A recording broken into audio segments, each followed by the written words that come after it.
Kwa majina ni Benedict Chitika kutoka Kakamega County, nikiwa hapa Nairobi najulikana kama reporter wa Mlembe Nation.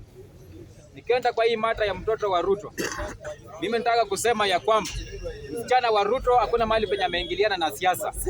Hiyo ilikuwa ni wivu. Huyu msichana mwenye anaitwa sijui Mbadi. Huyu mwenye mnasema sijui Mbadi. Huyu ameoleka kweli? Na sijui kama ako na watoto.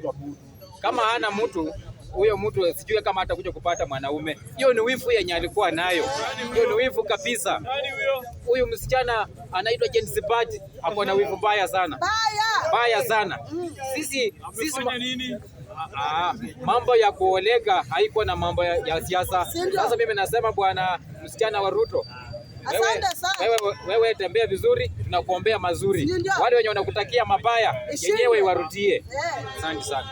Nikirudi upande wa Sifuna na Atoli, mimi nataka kuambia Atoli, sasa ndio unaambia vijana waende jeshi. Wewe umekuwa kwa uongozi, umepeleka vijana wangapi kwa jeshi huko Western Region? Kitu ya kwanza. Sifuna sasa unaona nyota yake imeshang'aa. Wanataka kuua. Kuna kiongozi yote umewahi kuona Western Region akitandikiwa leso? Lakini kijana wetu ametandikiwa leso na wamama wamefurahia sana. Sasa unaanza kuongea mambo yenye ujui. Nakwambia bwana Atoli, shame on you. Wachana na kijana yetu wewe. Sifuna ndio anaenda kuinua watu wa Kenya mzima. Kenya mzima imeshika huyo kijana mkono, na hata ufanye namna gani, sisi kijana wetu tuko naye, tuko nyuma yake 24/7 mpaka kuhakikisha 2027 amechukua hiyo kiti.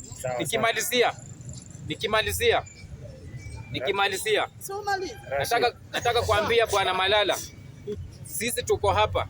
Nyinyi ndio mnaongoza hiyo kikosi mkiwa pale na Sifuna, mkiwa na Khalwale.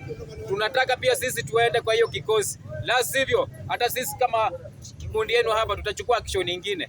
Asante sana. Sawa, asante.